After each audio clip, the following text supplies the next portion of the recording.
Tether, USDT. Tether, launched in 2014, is the first and still the largest stablecoin by market capitalization. It is a fiat-backed stablecoin, meaning each token is designed to be redeemable for $1. The company behind Tether claims that reserves of cash, commercial paper, and other assets back the circulating supply.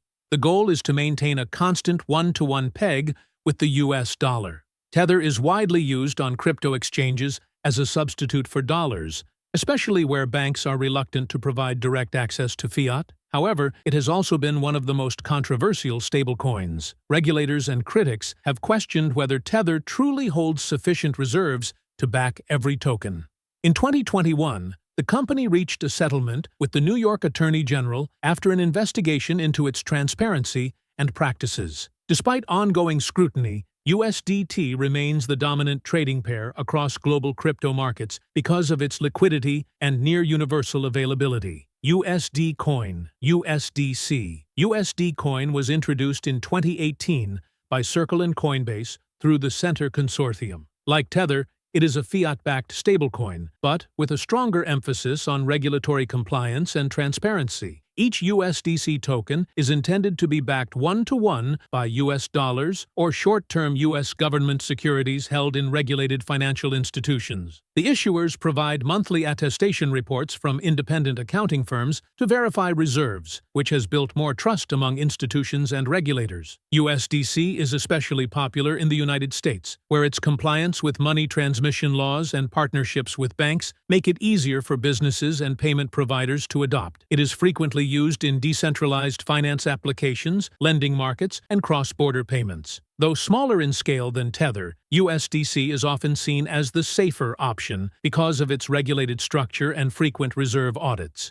Binance USD. Binance USD was launched in 2019 through a partnership between Binance, the world's largest cryptocurrency exchange, and Paxos, a regulated financial institution based in New York. Like other fiat-backed stablecoins, each BUSD token is designed to be backed one-to-one by US dollars held in reserve. What made BUSD stand out was its tight integration with the Binance ecosystem. It quickly became the default stablecoin for trading pairs, lending, and savings products on Binance's global platform. BUSD was approved by the New York State Department of Financial Services, which gave it an extra layer of credibility compared to many exchange-issued tokens. However, in 2023, U.S. regulators ordered Paxos to halt new issuance of BUSD, citing regulatory concerns. While existing tokens remain redeemable for dollars, the supply of BUSD has been shrinking. This marked a turning point, showing that even large exchange-backed stablecoins could face regulatory shutdowns.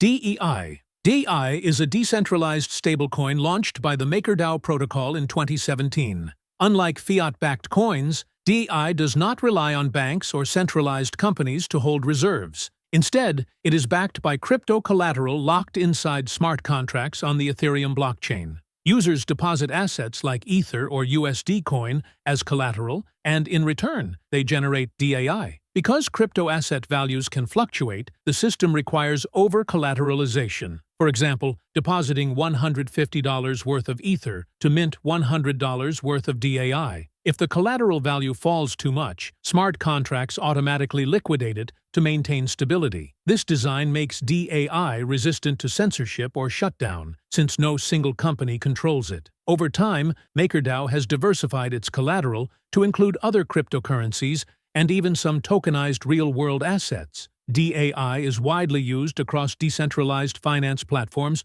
for lending, borrowing, and payments, representing the most prominent example of a truly decentralized stablecoin. TerraUSD. TerraUSD was an algorithmic stablecoin launched in 2020 on the Terra blockchain. Unlike fiat-backed or collateral-backed stablecoins, UST relied on a mechanism of minting and burning with Terra's native token, Luna, to maintain its $1 peg. The system worked by allowing users to swap $1 worth of Luna for $1 UST and vice versa, regardless of the market price. In theory, this arbitrage was meant to stabilize the value of UST.